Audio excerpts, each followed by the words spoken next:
name's Byrd with Byrd Architecture. Progress report on the Tate School Gymnasium.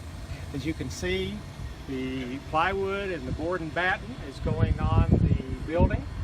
We're in the process of picking paint colors, so pretty soon the excitement of seeing the paint will show up, and so stay tuned for the next edition.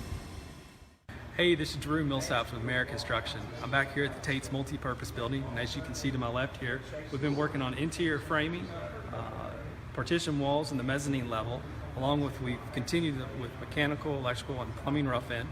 And as you can see up at the ceiling, tomorrow we're going to start with our glue lamp, timber staining. Thanks, and join us again for next time.